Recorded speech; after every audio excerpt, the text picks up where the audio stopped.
Assalamualaikum warahmatullahi wabarakatuh. Perkenalkan, saya Septian Ahmad dengan NIM 433419005 dari program studi pendidikan IPA angkatan 2019. Di video kali ini saya akan menjelaskan hasil penelitian saya dengan judul pengaruh media pop-up book terhadap hasil belajar siswa kelas 7B SMP Negeri 2 Suawa pada materi pencemaran lingkungan. Materi ini atau video ini dibuat untuk memenuhi salah satu tugas mata kuliah metodologi penelitian yang diampu oleh Bapak Dr. Abdul Haris Oja, SPD MPD.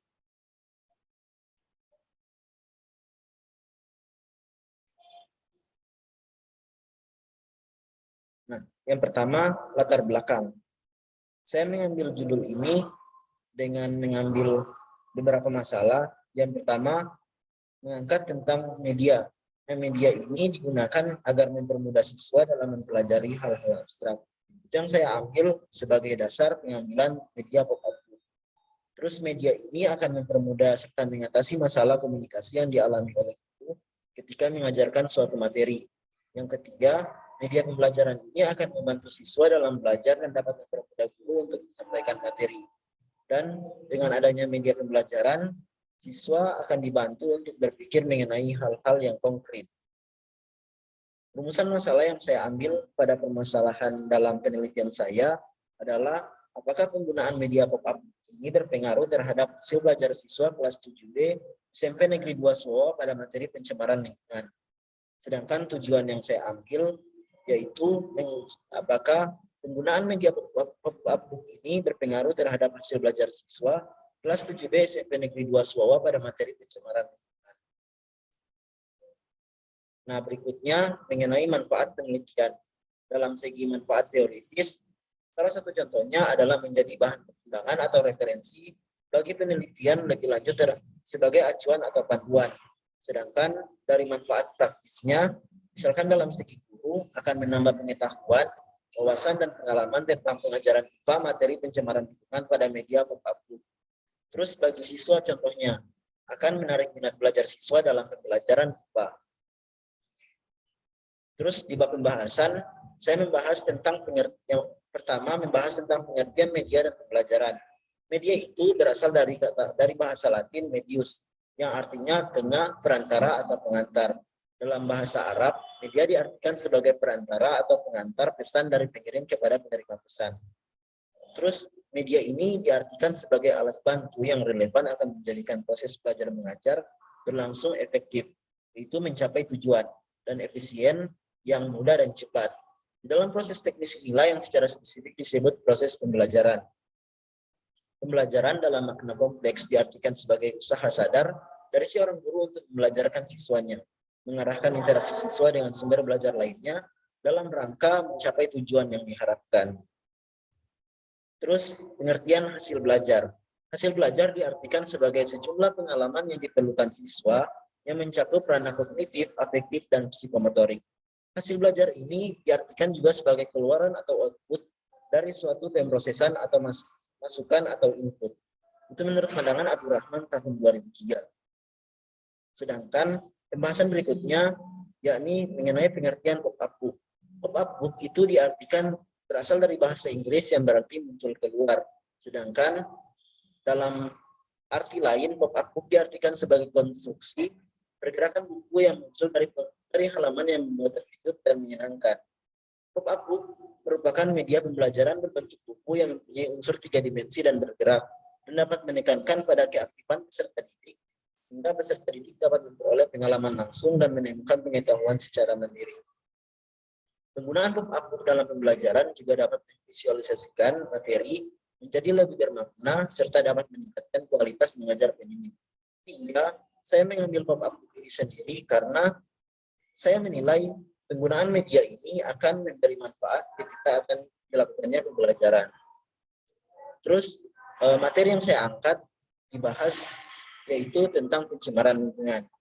Dalam undang-undang sudah diatur pada tahun 1997 nomor 23, pencemaran lingkungan diartikan sebagai masuknya atau dimasukkannya makhluk hidup, zat, energi, dan atau komponen lain ke dalam lingkungan hidup oleh kegiatan manusia sehingga kualitasnya turun sampai ke tingkat tertentu yang menyebabkan lingkungan hidup tidak dapat berfungsi sesuai dengan peruntukannya.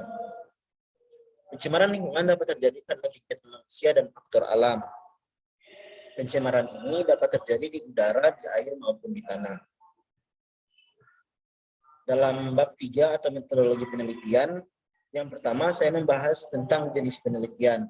Jenis penelitian ini yaitu penelitian kuantitatif dengan tipe eksperimen semu atau kuasi eksperimen desain. Penelitian ini dilakukan untuk mengetahui ada tidaknya akibat dari sesuatu yang dikenakan pada subjek yang diteliti melalui UJT terhadap pengaruh hasil belajar dalam mata pelajaran IPA. Nah, tempat dan waktu penelitian. Lokasi penelitian ini di SMP Negeri 2 Suawa, yaitu beralamat di Desa Bube, Kecamatan Suawa, Kabupaten Bone Bolango, yang siswa kelas B. Kelas 7B-nya itu kira-kira berjumlah 20 orang. Pelaksanaan penelitian dilakukan sekitar bulan April sampai bulan Juni. Populasi dan sampel. Populasi dalam penelitian ini adalah seluruh siswa kelas 7 SMP Negeri 2 Suawa dan sampelnya kelas 7B yang berjumlah 25 orang. Terus variabel penelitian. Variabel bebas atau X merupakan variabel bebas atau X di sini yaitu media pembelajaran pop-up book, yaitu media pembelajaran yang membantu guru mengaitkan materi ajar dengan situasi dunia nyata. Sedangkan variabel terikatnya yaitu hasil belajar kognitif setelah dilakukan tindakan eksperimen terhadap siswa kelas 7B SMP Negeri 2 Suawa. Desain penelitian yang saya gunakan yaitu non-equivalent group pretest atau post-test desain. Dalam desain penelitian ini, tahap awal peneliti melakukan tes awal atau pretest tanpa perlakuan dan tanpa penggunaan media pop-up book setelah dilakukan tes awal. Kemudian di tahap kedua, peneliti mulai memberikan perlakuan menggunakan media pop-up book. Sebagai tahap akhir, peneliti melakukan post-test agar mendapatkan hasil setelah perlakuan. Di bawah ini tabel gambaran perlakuan yang akan dilakukan untuk penelitian yang saya lakukan. Terus teknik pengambilan sampel. Teknik pengambilan sampel yang digunakan adalah teknik cluster random sampling. Pengambilan sampel dengan teknik cluster random sampling dilakukan dengan randomisasi atau acak terhadap kelompok, bukan terhadap subjek secara individu. Untuk memberikan perlakuan, dua kelas yang terpilih selanjutnya akan diambil secara acak, kembali untuk ditentukan mana yang menjadi sampel, eksperimen, dan kontrol. Teknik pengumpulan data. Teknik pengumpulan data pada penelitian ini yaitu observasi atau pengamatan, tes yang terbagi atas pretest dan post-test, dan dokumentasi. Yang terakhir. Terus analisis data. Data dianalisis dengan uji prasyarat yang terdiri dari uji normalitas dan uji homogenitas dan uji hipotesis atau rumus T-test parametris untuk mengetahui apakah ada pengaruh penggunaan media pop-up book terhadap hasil belajar siswa kelas 7B SMP Negeri 2 Suawa. Nah, ini dia uji normalitas. Uji normalitas ini dilakukan untuk mengetahui normalitas data hasil penelitian. Peneliti menggunakan statistik uji Kolmogorov-Smirnov dengan rumus sebagai berikut. Bisa dilihat di sini kriteria dan hipotesis statistika dari uji normalitas. Kriteria pengujian normalitas ini itu sendiri, jika terima H0 pada taraf signifikan alfa sama dengan 0,05, jika Fi lebih besar K diperoleh dari tabel Kolmogorov-Smirnov. Terus yang kedua dibahas tentang uji hipotesis. Nah, uji hipotesis ini itu sendiri dilakukan dengan menggunakan pengujian hipotesis statistik parametrik. Pengujian hipotesis statistik menggunakan teknik beda rata dan uji digunakan statistik UJT. Adapun rumus yang digunakan adalah sebagai berikut. Nah, hipotesis statistika H0 itu diartikan sebagai terdapat pengaruh signifikan media pop-up book, sedangkan H1-nya tidak ada pengaruh signifikan media pop-up book. Kriteria pengujian hipotesis ini yaitu terima H0 jika T hitung lebih besar daripada T tabel, teroleh dengan taraf signifikan alfa sama dengan 0,05.